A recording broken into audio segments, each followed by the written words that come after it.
तिमिरन्धस्य ज्ञानाञ्जनशलाकया चक्षुरुन्मिलितं येन तस्मै श्रीगुरुवे नमः।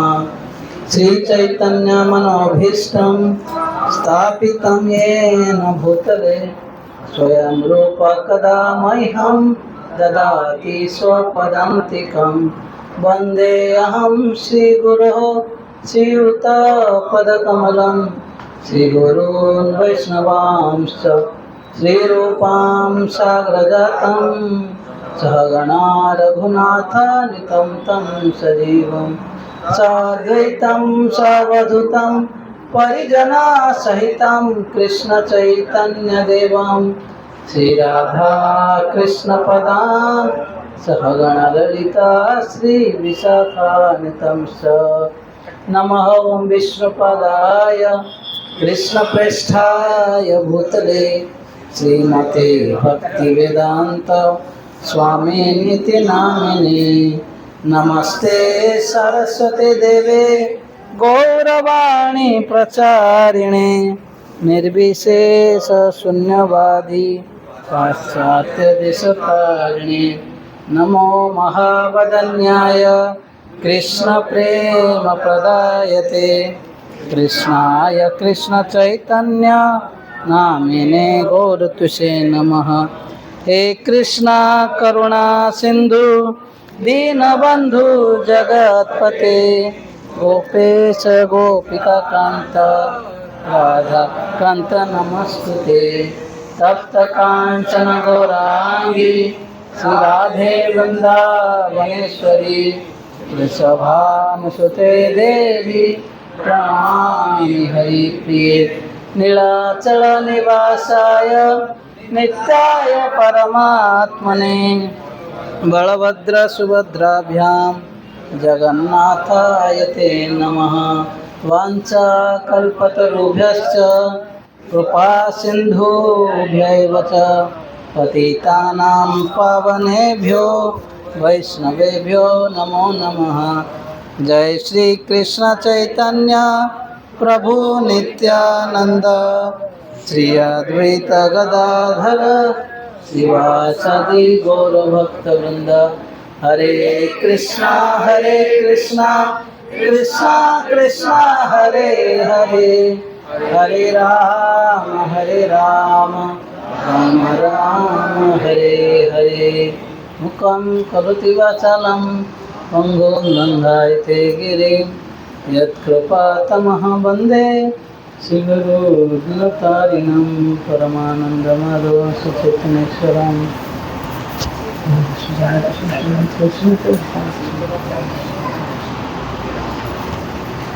हरे कृष्णा। तुम्हें बहुत बहुत आभार हूँ हिज ग्रेस अवैधि प्रभु और सारे यहाँ पे से भक्तों का।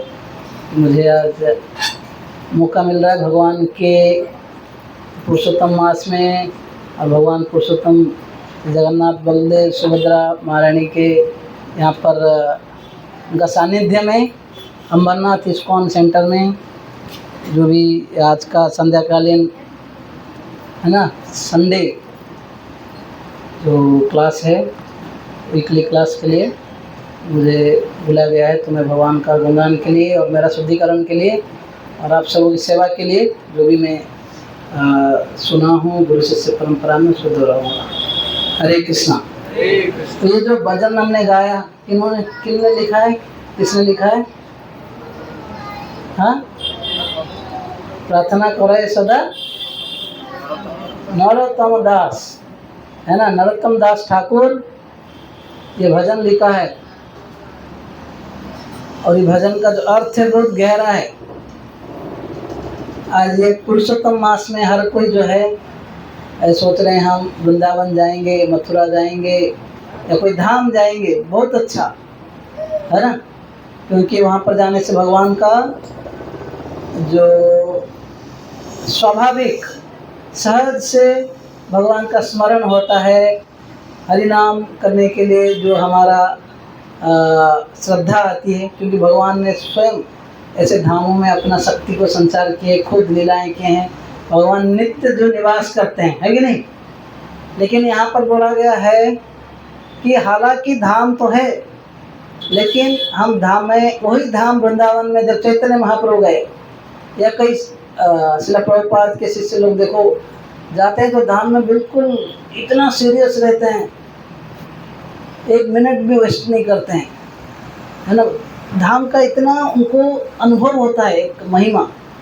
हम चैतन्य महाप्रभु तो वहाँ पर वृक्षों को देखकर, है ना, कृष्ण का स्मरण करते थे। एक पिकक फिदर है, जो पिकक है ना, एक मोर पंख का जब ये गला का कलर देखे, कृष्ण का कलर था, उसको देख के महाप्रभु बेहोश हो गए और पूरा लोटपोट होने लगा मिट्टी में। काफ़ी समय लगा उनको फिर चेतना में लाने के लिए। हाँ, और सोचिए हम भी धाम जाते हैं, ऐसे कुछ अनुभव हुआ है किसी को? पता होगा बहुत कम भक्तों को, वो भी है तो बहुत कम समय के लिए, लिमिट के लिए, राइट।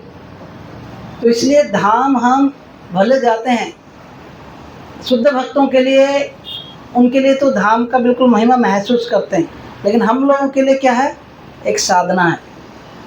जैसे नाम जप करते हैं, जैसे शास्त्र पढ़ते हैं, मंगल आरती के लिए उठना, वैसे ही साल में कुछ समय जो है धाम में वास करना। ऑफकोर्स जो भगवान का मंदिर भी भगवान का धाम है। श्रील प्रभुपाद कहा करते थे, जो my ISKCON centres are Vaikuntha, it's not in Ambernath और खारग और जुहू, ये सब एक वैकुंठ है, क्योंकि भगवान का जब वैकुंठ में, भगवान के धाम में जो कार्य होती है, यहाँ पर भी वही कार्य होती है। भगवान का पूजा, भगवान का कीर्तन, श्रवण कीर्तन, स्मरण, यही सब कार्य होते रहती है। तो ये वैष्णव सॉन्ग में नरोत्तम दास ठाकुर बोलते हैं, कब वो दिन होगा, है ना, जब मैं भगवान का गौरांग चैतन्य महाप्रभु नाम लेते ही शरीर में पुलक जो है रोमांचित हो उठेगा, और भगवान का नाम लेते ही, है ना, आंखों से अश्रु आएगा। दुर्भाग्यवश तो हमारा नहीं होता है कि नहीं। चैतन्य महाप्रभु भी वही बोले थे ना, नयनम गलदश्रुधारया बदनम गदगद हृदय। कब वो दिन होगा, वो एस्पिरेशन है।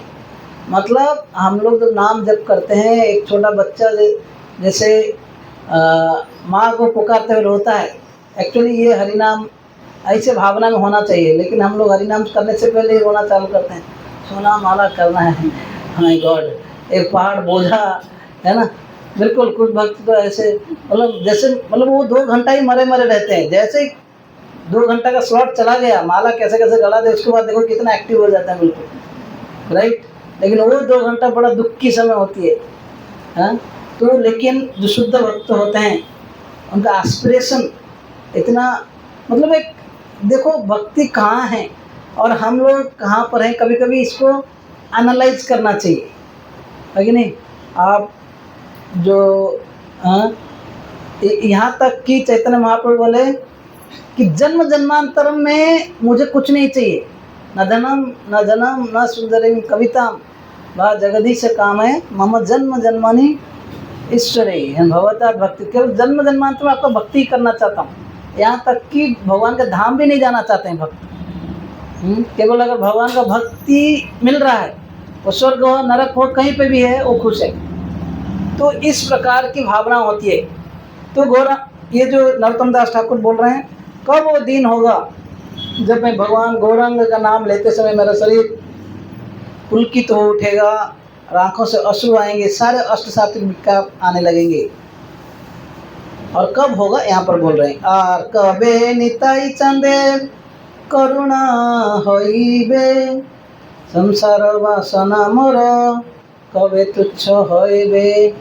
जब तक नित्यानंद प्रभु या नित्यानंद तत्व गुरु का कृपा नहीं हुआ है, तब तक हमारे अंदर एक तो हम भगवान का वो प्रेम, वो आनंद लुटना चाहते हैं, है कि नहीं। अगर नहीं भी हमारा मन में इसको नहीं आ रहा है, चलो भाई प्रभु जी लोग धक्का मार रहे हैं, आओ आओ शाम का प्रोग्राम में आओ, यात्रा में आ जाओ, कथा में आ जाओ, है ना, बस ऐसे ही चल रहा है अभी। लेकिन ये अल्टीमेट नहीं है, ये समझना चाहिए, राइट। तो हम लोग को तो आगे जाना है, लेकिन उससे जाने से पहले एक चीज़ बोल रहे हैं कि जब तक कोई ऐसे प्रामाणिक गुरु या गुरु तत्व नित्यानंद प्रभु, है ना, गौर निताई हैं, नित्यानंद जो है बलराम हैं या बलदेव, यहाँ पर डबल बेनिफिट है ना, बलराम भी हैं तो ये गुरु तत्व हैं, इन्हीं के कृपा से हमारे अंदर में संसार की वासनाएं, कभी कभी संसार छोड़ना भी आसान है कि नहीं।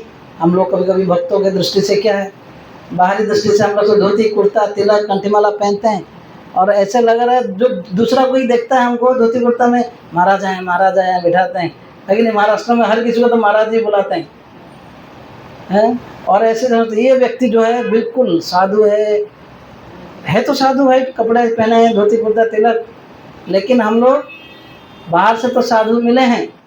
हाँ, बोलते हैं कि माथाए तिलक गलेर माला माथाए तिलक सभी हैं माया चेला, ऐसे एक वो है। तो वैष्णव वो एक डायलॉग है, भले हम धोती कुर्ता तिलक सब पहनते हैं लेकिन सब अंदर से कलेर चेला है ना। गलेर माला माथा तिलक गलेर माला सभी हैं कलेर चेला। कलेर मतलब कली का चेला है। बाहर दृष्टि से तो भक्ति कर रहे हैं, ड्रेस पहन नहीं है, लेकिन अंदर में जो है कूट के सांसारिक वासना और जो भोग प्रवृत्ति भरा हुआ है। बोले आर कबे निताई चंदेर करुणा हईबे संसार वासना मोर कबे तुच्छ हईबे। तो बोलो ये संसार छोड़ना आसान है, जैसे हम लोग छोड़ दिए, लेकिन ये मत सोचिए कोई लाल कपड़ा पहन लिया है तो संसार का जो अंदर में जो भोग प्रवृत्ति, अगर एक एक मोमेंट हमारे लाइफ में चॉइस है ना। अभी कहीं बाहर गए, आप ट्रेन में जा रहे हो, अकेले ट्रैवल कर रहे हो, कोई नहीं है आपको देख नहीं रहा है, उस समय आप क्या करते हो, है कि नहीं। आपका फेवरेट समोसा आ गया, अगर पुराना वासना भरा है, कोई नहीं देख रहा है आपको, उस समय आप क्या करते हो। हाँ, कभी कभी तो भक्त लोग ट्रेन में आ रहे, सब कुछ ले लो और क्या सीधा श्री विष्णु करके, प्रॉपर मंत्र भी नहीं खाता ऑफरिंग करने के, बस इतना इच्छा होता है भोग करने का, क्योंकि अपना तो प्रवृत्तियाँ अंदर निकल पड़ती है कि नहीं। और शॉर्टकट में अरे प्रभु जी कोई बात नहीं, तुलसी नहीं है चलेगा, फुल मंत्र भी नहीं गाते हैं कि भाई तुलसी नहीं है, लेकिन तुलसी महाराज को प्रार्थना करके सारे गुरु का प्रणाम मंत्र करते, श्री विष्णु बस खत्म। हाँ, लेकिन हमें सोचना चाहिए कि हम कहाँ जा रहे हैं। हाँ, बोले इस पूरा संसार का वासना खुद के प्रयास से नहीं जाने वाला भाई, कितना भी मारपीट कर लें, है ना। शास्त्र पढ़ें आप, ये क्या बोलते हैं, ये अधिक मास में एक बार खाएं नहीं खाएं, खाली फल पे रहें, दाढ़ी मूंछ नहीं काटें, ये सबसे अंदर का जो वासना है ये केवल जो है नित्यानंद प्रभु बलराम के कृपा से जाएगा, बलदेव जी का कृपा से जाएगा। इनको प्रार्थना करना है और इनके प्रतिनिधि है जो हमारे प्रामाणिक गुरु लोग का, जिनका हम शरण लेते हैं, केवल इनका कृपा से ये सब जा सकती है।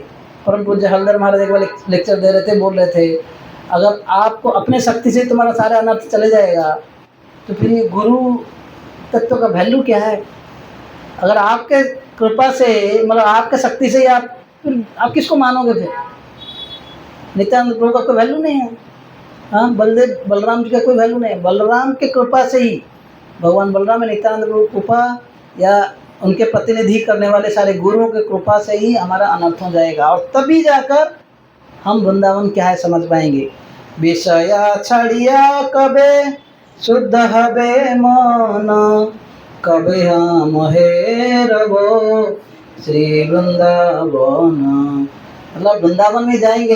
एक लड़का आया था, छोटा बच्चा है, 9th-10th स्टैंडर्ड में, पूछा क्या प्रभु जी वृंदावन में तो हम जाते हैं, इतने सारे बिल्डिंग्स है, गटर है, ये है, लड़के लड़कियां भी जाते हैं वहाँ पर वैलेंटाइन डे में, क्या वृंदावन है। बोला कि हाँ, वृंदावन देखने के लिए ये आँखों से आप नहीं समझ पाएंगे, है कि नहीं।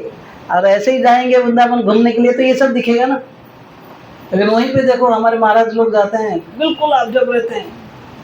और इवन आप देखो फॉरेन डिवोटीज जो लोग पूरा जीवन का जो लाइफ टाइम का पैसा इकट्ठा करते हैं, ऐसे नहीं कि सब दूसरे कंट्री में इंडिया को छोड़कर सब लोग अमीर है। प्रभुपाद के ऐसे कई शिष्य आज तक भी जो एक बार प्रभुपाद के समय से आज तक 50-60 साल होने जा रहा है, आज तक भी कुछ शिष्य नहीं आ पाए। और इस्कॉन ने बीच में एक ड्राइव निकाला था कि अब सब लोग सपोर्ट कीजिए उन शिष्य लोग जो जिंदगी में कम से कम एक बार वृंदावन मायापुर आ पाए। और वो लोग जब आते हैं ना, आप बिलीव नहीं करेंगे, हमारे से तो काफ़ी सीरियस रहते हैं। क्योंकि उनको पता है मेरा 1 महीना ही है या 2 महीना ही मैं इंडिया में हूँ या वृंदावन में, मायापुर में, बिल्कुल फ़ायदा उठाते हैं। हम लोग तो जाते हैं कई बार साल में, हर साल है ना यात्रा निकलते जाते हैं, लेकिन जिस प्रकार ऑब्जर्वेशन नहीं है, क्योंकि समहाउ क्या बोलते हैं ना, फोकस कम है, गोल क्लियर नहीं है, बस चल रहा है, हाँ ठीक है, आसानी से मिल रहा है ना, आसानी से मिलने से चीज़ों का क्या कभी कदर नहीं रहती। एक्चुअली हम लोग बहुत भाग्यवान हैं, भारतीय हैं, और प्रभुपाद की कृपा से बहुत आसानी से ऐसे संग प्राप्त हो रहा है। लेकिन जिन भक्तों को बहुत डिफ़िकल्ट से मिला है, वो इसको मेहनत मतलब जो है वैल्यू समझते हैं।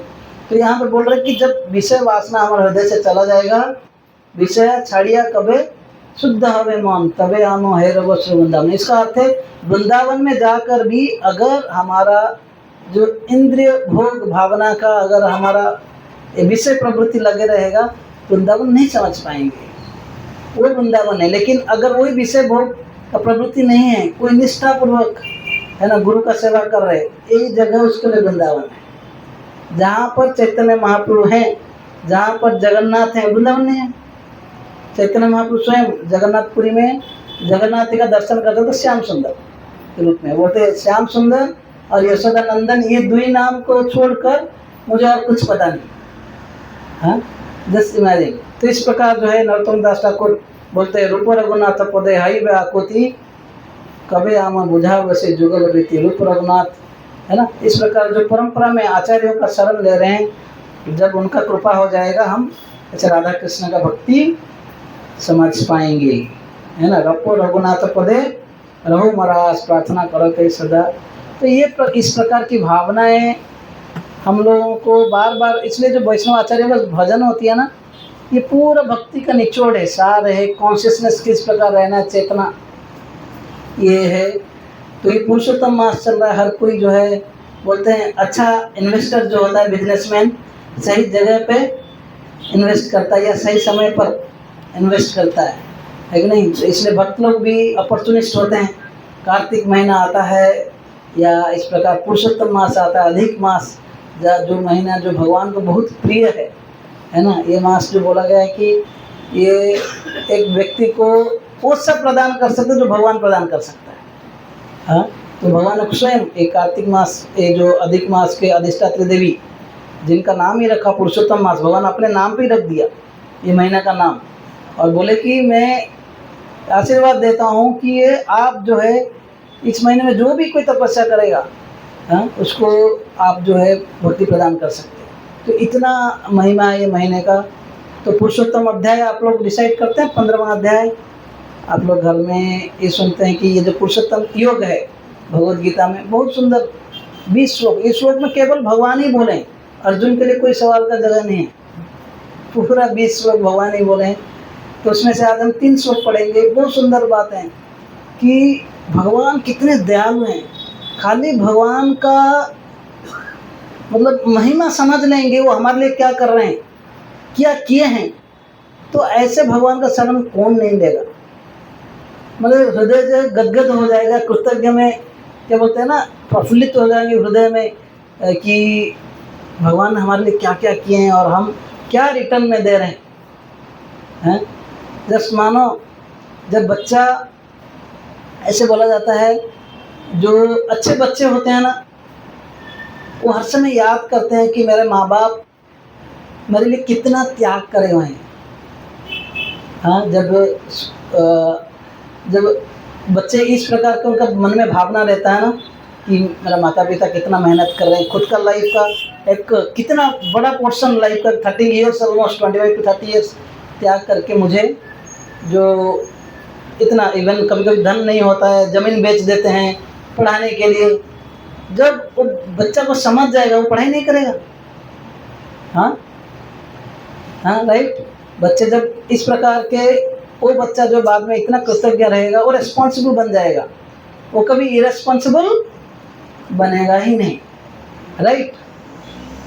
तो इस प्रकार जो है अभी हमको तो सब कुछ प्राप्त हुआ है, लेकिन जब हमको समझ में आ जाएगा हम हमारा एग्जिस्टेंस, हमारा बिल्कुल जो सत्ता जो यूजलेस है भगवान के कृपा के बिना, जरूर नहीं कुछ जरूर नहीं, अभी डिस्टर्ब मत होइए बस। नीचे का क्या है। तो ऐसे मैं आज एक भक्त से ऐसे डिस्कस कर रहा था, मैं आज क्लास में मैं बोल रहा था कि आप बोलिए आपका आंखों का कितना वैल्यू है अगर सनलाइट नहीं होता, अगर सनलाइट नहीं होता, मूनलाइट नहीं होता, इलेक्ट्रिसिटी नहीं होता और फायर नहीं होता, अग्नि, कुछ वैल्यू है आपका आंख का? ऐसे अभी इधर पूरा डार्क हो जाएगा और बाहर भी कुछ लाइट नहीं रहेगा, है ना। आप किसी एक दूसरे को देख नहीं पाएंगे, है, एक दूसरे को टकराएंगे, राइट, है कि नहीं। कुछ इज्जत है, हमारा आंखों का कोई वैल्यू है। अगर स्काई, आकाश नहीं रहेगा, आपका वाणी का कोई वैल्यू नहीं है, शब्द नहीं आएगा, आकाश से साउंड आती है, हाँ। एयर नहीं रहेगा, हम रहेंगे? बोलिए, ऑक्सीजन कितना बना सकते हैं? तो क्या क्या मतलब हम इमेजिन नहीं कर सकते कि हमारा जो सत्ता, हम जो इधर एग्जिस्ट कर रहे हैं, ये केवल जो है भगवान का देन है। ये 3 श्लोक में तो हद पार हो जाएगा। मैं आप लोग के लिए खाली पहले ट्रांसलेशन पढ़ूंगा, तात्पर्य लंबा लंबा है, मैं उसका एक्सप्लेन कर लूँगा। आप लोग ये श्लोक मेरे बाद में दोहराइए। 15 अध्याय श्लोक नंबर 13।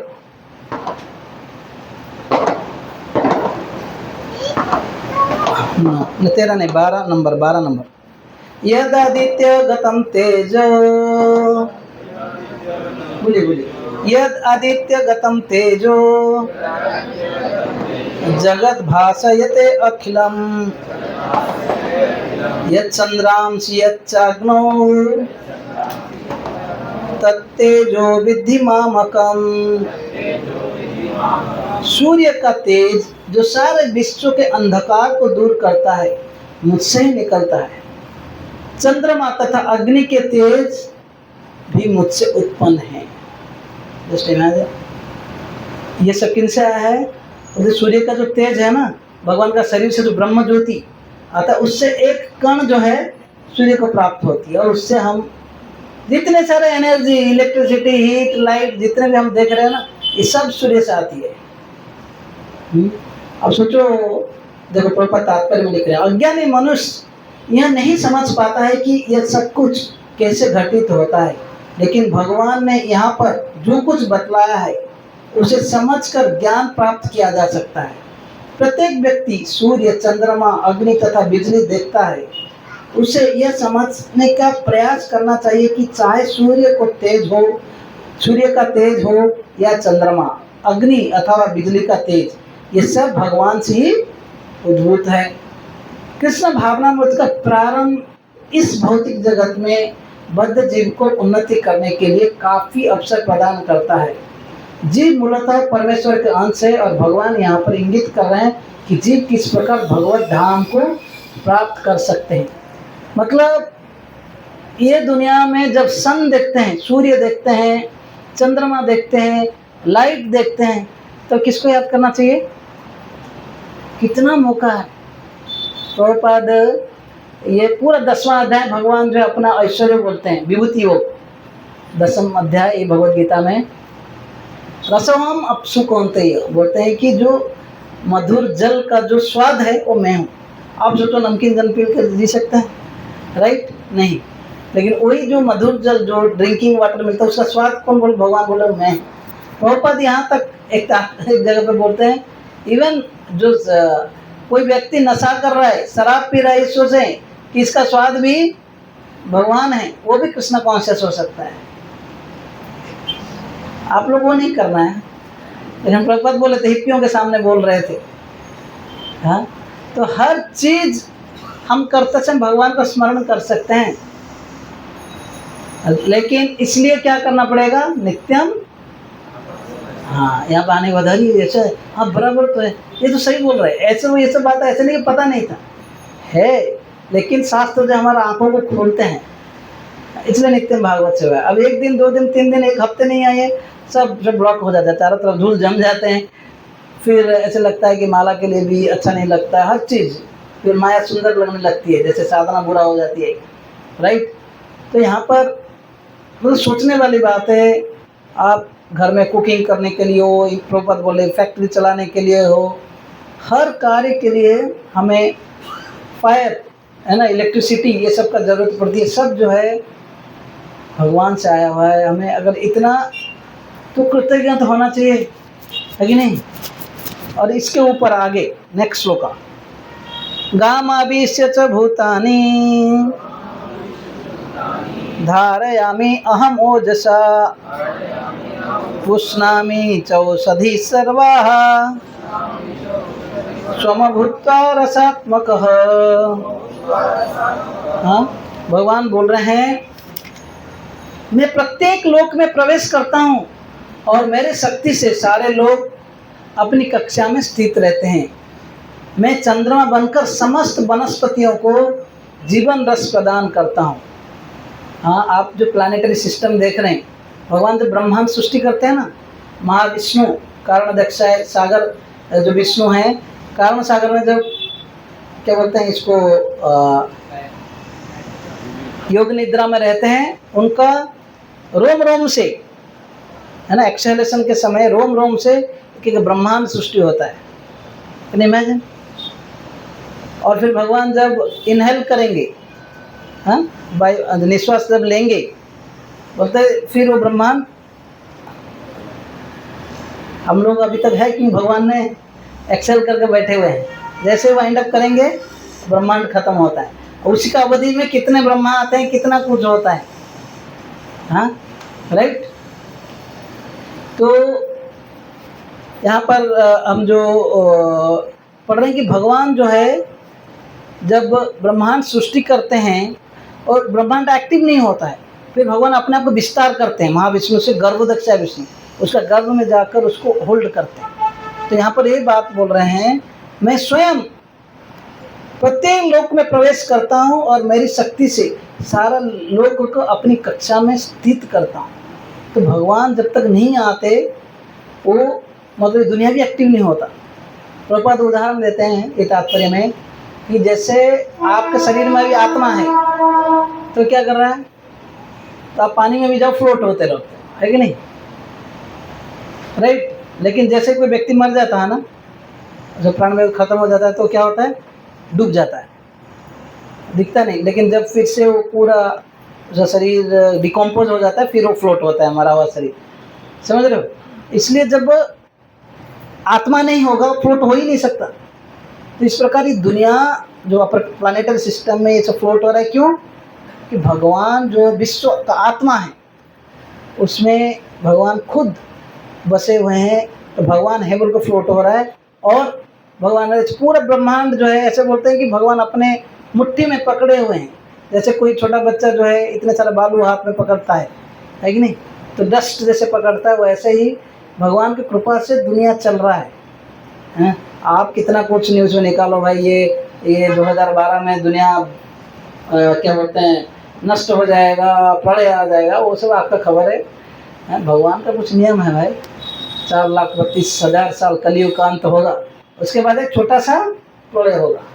बड़ा प्रलय होने के लिए तो ब्रह्मा जी का 100 साल है, ब्रह्मा जी का एक दिन भी हम इमेजिन नहीं कर सकते, है कि नहीं।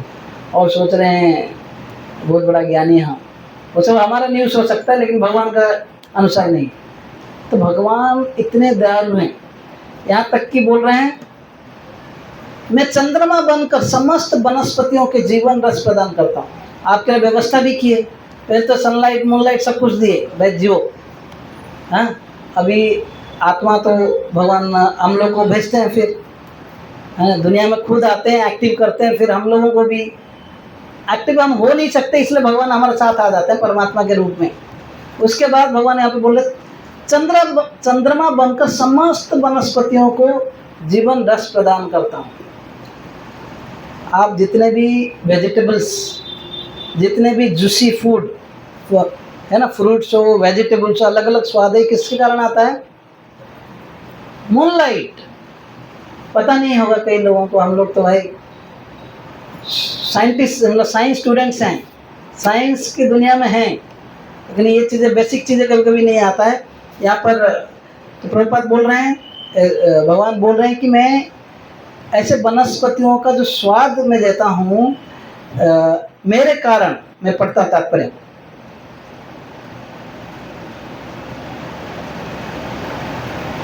इसी प्रकार से भगवान के ही कारण चंद्रमा समस्त वनस्पतियों का पोषण करता है। चंद्रमा के प्रभाव से सब्जियां सुस्वाद बनती हैं। चंद्रमा के प्रकाश के बिना सब्जियां ना तो बढ़ सकती हैं ना स्वादिष्ट हो सकती हैं। वास्तव में मानव समाज भगवान की कृपा से काम करता है, भगवान के सुख से रहता है और भोजन का आनंद लेता है, अन्यथा मनुष्य जीवित न रहता। रसात्मक शब्द अत्यंत महत्वपूर्ण है। प्रत्येक वस्तु चंद्रमा के प्रभाव से परमेश्वर के द्वारा स्वादिष्ट बनती हैं। सोचो, ये चंद्रमा हमारा प्रॉपर्टी है? बोलिए नहीं ना। तो आप सब लोग तो भक्त हैं, कृतज्ञ हैं, लेकिन और ज्ञान के साथ, है ना। हम लोग कभी कभी भक्ति करते हैं भावुकता से, माँ बाप जा रहे हैं, सब भक्त जा रहे हैं, बस जाओ। लेकिन जब कोई भावुकता जब ज्ञान के साथ रहेगी, वही भक्ति। तो बात बोले, एनी थिंग यू प्रैक्टिस, जो भी कुछ कार्य कर रहे हैं, भक्तिमय कार्य कर रहे हैं, लेकिन उसका पीछे उसका कारण नहीं जानते हो, तो आप क्या बन जाएंगे? सेंटिमेंटल या फैनेटिक। हम हिंदू हैं, हम सनातनी हैं, हमको करना है। सनातन का पहला ग्रंथ, बेसिक ग्रंथ क्या? भगवत गीता। कितना श्लोक है? नहीं पता, लेकिन हाँ है सनातनी, राइट। और भगवत गीता में क्या है उसको, हाँ। लेकिन हम सब भक्तों के लिए शिला प्रभुपाद बोला कि सत्ता, शिला प्रभुपाद के गुरु जी भक्ति सिद्धांत सरस्वती ठाकुर उनको बोले, शिला प्रभुपाद बोले पहले बार जब मिले 1922 में कि स्वामी जी आप मुझे बोल रहे पश्चात देशों में प्रचार करने के लिए, अपने गुरु जी को पूछे प्रभुपाद, लेकिन हमारा बात कौन सुनेगा? हम तो अभी स्वाधीन नहीं हैं, स्वतंत्र नहीं हैं, किसी के पराधीन हैं। भक्ति सिद्धांत सरस्वती ठाकुर जवाब दिए कि ये जो आध्यात्मिक कार्य के लिए, आत्मा का कार्य कोई सत्ता के ऊपर डिपेंड ही नहीं करता। पहले बात में उड़ा दी, बोले कि आज ब्रिटिश रूल कर रहे हैं, इससे पहले मुगल रूल कर रहे थे, उससे पहले कोई और रूल कर रहा था, है ना। अभी कुछ साल तक हमने कांग्रेस के द्वारा रूल किए गए, अभी बीजेपी है। लेकिन आपका आत्मामय भक्तिमय कार्य का ऊपर उनका कोई अफेक्शन, मतलब ये है इफेक्ट, ठीक है। जब सत्ता में जो धार्मिक राजा रहते हैं तो थोड़ा सपोर्ट होती है, लेकिन वास्तविक तो हमें ही अपना प्लेन उड़ाना है कि नहीं। तो भक्ति सिद्धांत ठाकुर बोले ये जो आध्यात्मिक कार्य, आत्मा का जो कार्य, आत्मा का कल्याण, ये कोई सत्ता के ऊपर डिपेंड नहीं करता, है ना। तो रियल इंडिपेंडेंस मतलब हमें कैसे ये आत्मा को, ये शरीर से, ये भौतिक जगत से लेकर अपने भगवान के स्वयं धाम में जाना और सेवा करना, ये वास्तविक स्वतंत्रता है, वास्तविक स्वाधीनता है, राइट।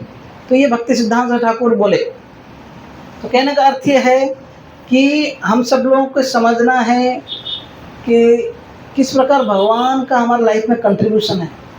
अगर ज्ञान के साथ करेंगे कोई भी चीज़, केवल फैनेटिक्स नहीं होंगे या सेंटिमेंटली सब लोग कर रहे हैं तो मैं भी करूँगा, है ना। ये फैनेटिक मतलब माई वे इज हाई वे, मतलब कोई भी सिद्धांत आप प्रैक्टिस कर रहे हो, पालन कर रहे हो, लेकिन उसके पीछे रीजन पता नहीं, बस करे जा रहे हो, लेकिन वो लंबा समय तक टिकेगा नहीं अगर हम उसका पीछे, उसका जो श्रद्धा या फेथ स्ट्रांग नहीं रहा। इसलिए डेली शास्त्रों को पढ़ना चाहिए, अपने बुद्धि को तीक्ष्ण करना चाहिए, राइट। यस। और दूसरा है, कोई व्यक्ति कुछ खाली शास्त्र पढ़ रहा है, ऐसे ज्ञान बढ़ा रहा है, कोई आध्यात्मिक कार्य करना नहीं चाहता, ये भी दूसरे कैटेगरी के लोग हैं, उसको बोलते हैं मेंटल स्पेकुलेटर्स, है ना। मनोज्ञानी जो मन के द्वारा बहुत सारा स्पेकुलेट करते हैं, फिलोसफी शास्त्र पढ़ते रहते हैं, भगवान कौन है वो भी पता नहीं। चलो प्रभुपाद एक बार वृंदावन में दो ऐसे ही मायावादी बड़े संत थे, उनको पूछे अच्छा बताइए भगवान कौन है। बोले कि भगवान हम अपने कैसे बता सकते हैं, भगवान को हम समझ नहीं सकते, ऐसे ऐसे बहुत चीज़ें बोल रहे थे। इतना कंफ्यूज थे, उनका जवाब सुन के आप भी कंफ्यूज हो जाओगे कि भगवान सही में है कि नहीं, क्या भगवान को हम समझ सकते हैं कि नहीं। उस समय एक छोटा सा गुरुकुल का लड़का आ रहा था, प्रभुपाद बोले who is God, the Krishna is God. Prabhupada ने तुरंत थोड़ा पसाता केक उसको निकाल के दे दिए। और प्रभुपाद इन लोगों को बोले देखो even a child knows who is God. इतने शास्त्र पढ़ के इतने दिमाग को है ना पागल के तरह उसको घुमाते रहते हो, लेकिन भगवान को उन्हें वो भी नहीं बोल सकते। हाँ, तो मैं बोल रहा हूँ कि अगर इस भगवान के वाणी देखिए, बहुत शास्त्र बहुत वाक्य चित्त भ्रम हो, केवल जो प्रभुपाद ने हमको जितना दिया है अगर समझें, प्रभुपाद तात्पर्य पढ़ें और भगवान का ऐसे वाणी सुने। हाँ, यहाँ पर भगवान बोल रहे हैं इवन सब्जी ये सब का जो स्वाद इस चंद्रमा के कारण आता है ना, इसको अगर स्मरण कर लो, सब्जी खाते समय याद करोगे भगवान कितना दयालु है ना। आज प्रभु जी ने बहुत मस्त सब्जी बनाया, मैं प्रसाद ले लिया हूँ आप लोगों के लिए है। हाँ, तो सब्जी का स्वाद भी भगवान से आया है। थैंक यू बोलना चाहिए नहीं, सोचिए। तो हर चीज़ पर अगर कृतज्ञता रहेगा तो हम लोग कितने आगे बढ़ जाएंगे भक्ति में। थैंक यू मतलब ऐसा नहीं कि बस thank you, it should come in action. तो फिर भगवान जो जो बोलते हैं हमारे गुरुओं के माध्यम से इसको फॉलो करना है। नेक्स्ट,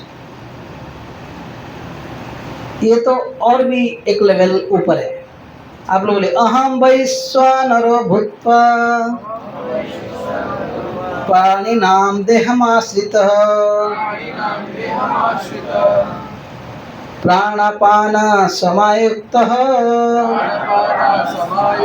पचामि अन्नम चतुर्विधम। मैं समस्त जीवों के शरीर में पाचन अग्नि वैश्वानर हूँ और मैं श्वास प्रश्वास प्राण वायु में रहकर 4 प्रकार के अन्नों को पचाता हूँ। आप वेजिटेबल्स खाएंगे भी, पचाने का शक्ति भी हमारा नहीं है।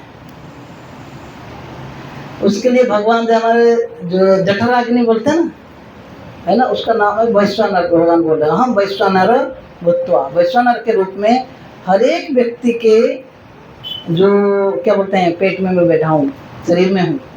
किसके लिए? हाँ, पाचन शक्ति के रूप में रहता हूँ और जो आप खाते हैं उसको पचाते हैं भगवान।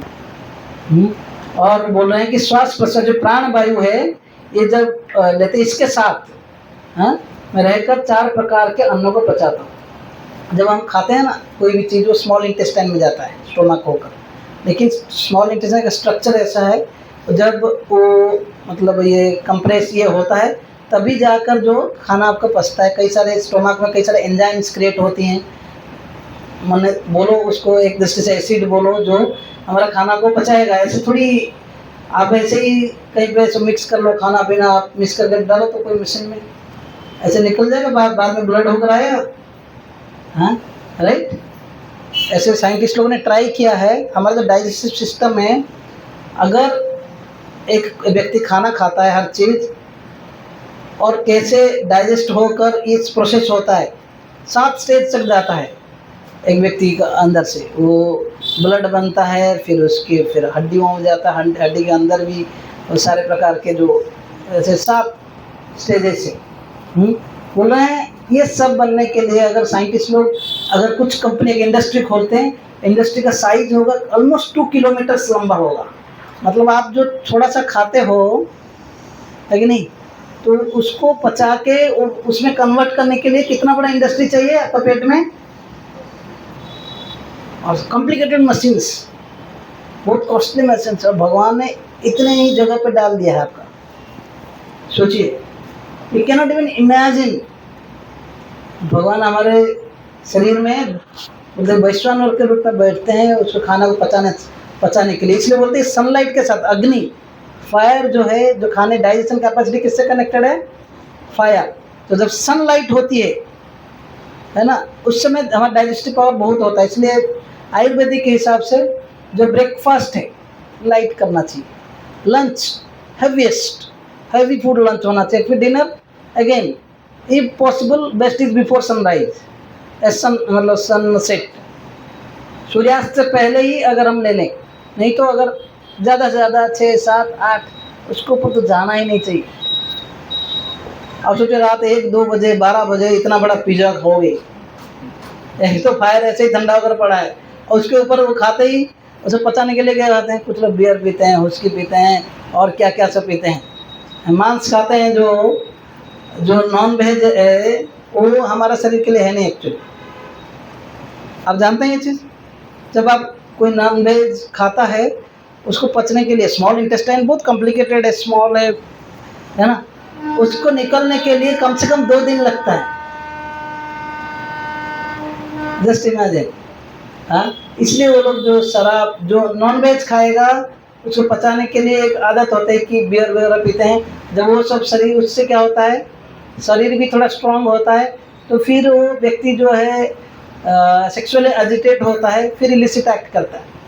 तो इसलिए जैसे है ना, जीवा वेगम उधर उपस्थ वेगम, जीवा जब कंट्रोल होता है, प्रसाद लेंगे धीरे धीरे जो सत्वगुण भी आएगा, जो भी है। लेकिन भगवान कितने दयालु हैं, तो हमारे खाना पचाने के लिए भी भगवान वैष्णव रूप के रूप में बैठते हैं। और 4 प्रकार के प्रसाद जो हम खाते हैं, अन्न 4 प्रकार के होते हैं।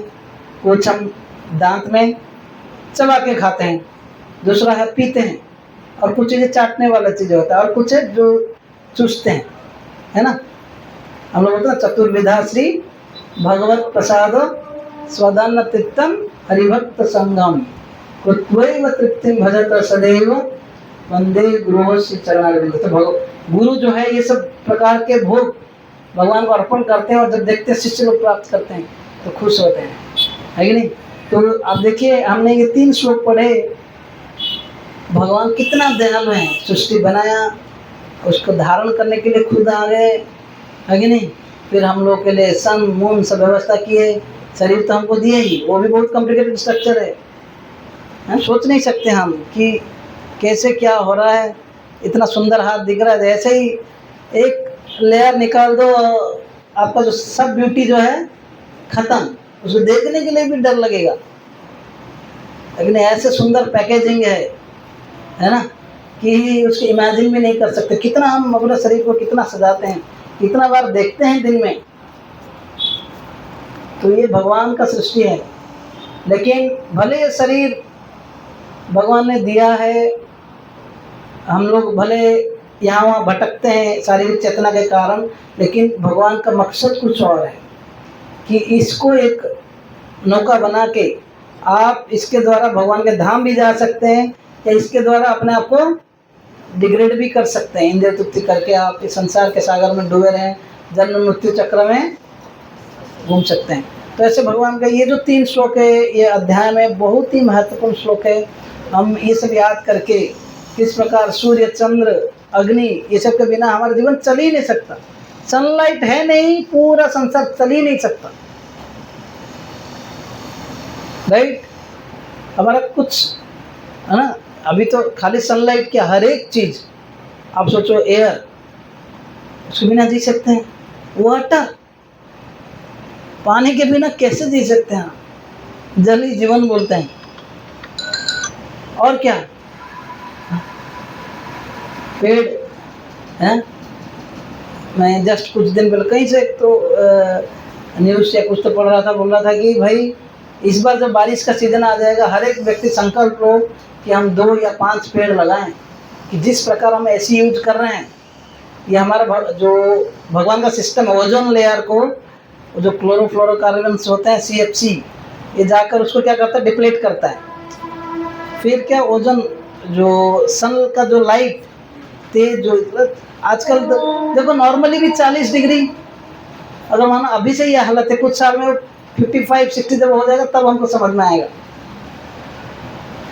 तो ये भी एक ड्राइव होना चाहिए सारे इस्कॉन के भक्त, जहाँ पर रहते हैं आजू बाजू में पेड़ लगाओ, है ना। ये सीज़न में स्पेशली हर एक भक्त को जो है 4-5 पेड़ लगाना चाहिए हमारे लिए, क्योंकि सबका कल्याण के सोचने के लिए। क्योंकि हम ही अपने कंफर्ट के लिए भी क्या करना है, एसी चालू किया, एसी जब लगाते हैं वो एक जो क्लोरोफ्लोरोकार्बन्स देता है, हमारा ओजोन लेयर को ही वो ख़त्म करता है। तो फिर क्या है, यूवी रेस या जो सन रेस जो है डायरेक्ट आता है, तो उसके कारण क्या होगा, और हीट बढ़ रहा है। हाँ, सोचिए हम लोग क्या कर रहे हैं। तो बेनिफिट तो है, लेकिन बहुत सारे ये है। तो इसलिए भगवान का सृष्टि जो परफेक्ट है, जितने भी गड़बड़ हुआ है वो हमारे कारण है। हाँ, तो मैं ये 3 श्लोक जब पढ़ रहा था, काफ़ी दिन पहले सुना था भी, तो काफ़ी मुझे अनुभव हुआ कि आप इसको जाकर पढ़िए, चिंतन मनन कीजिए कि भगवान हमारे लाइफ में क्या क्या नहीं करता। अरे ऐसे भगवान को हम कैसे भूल सकते हैं, क्या नहीं दिया है कि नहीं। एयर के बिना, ऑक्सीजन के बिना, वाटर के बिना, लाइट के बिना अगर कोई जी के दिखा ले तो हम मानेंगे भाई बहुत महान व्यक्ति है, या वो खुद का कहीं से ले आए, लिया तो भाई भगवान का property. And what is there need, what is there to become proud. Honest बन जाओ ना भाई, ये सब भगवान का है, बस हम आपसे लेकर आपके कृपा से जो भी कर रहे हैं। ग्रैटिट्यूड, कृतज्ञता, मतलब एक क्या बोलते हैं हॉनेस्ट को हिंदी में क्या बोलते हैं, ईमानदार होना। ईमानदारी से अगर सोचें गहराई से, हर चीज़ भगवान से है और हम भगवान के बिना जी नहीं सकते। हर एक चीज़ आया है ना।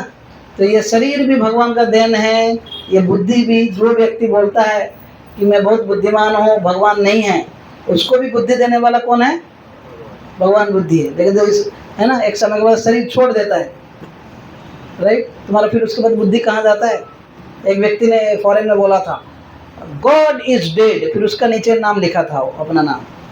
कुछ दिन बाद वो मर गया, लोग ने नाम बदल दिया, इसको उठा दिया उधर, ही इज डेड नीचे गॉड। समझ में आया। तो पागल लोग हैं, बहुत बुद्धि हो जाने से कभी उसका बुद्धि जो है, इसलिए भक्ति में बहुत सरल होना चाहिए। ओके, हरे कृष्णा। किसी का कोई सवाल है? मैं टाइम पे क्लास खत्म कर लिया ऑलमोस्ट। बंद कर दो। हरे कृष्णा हरे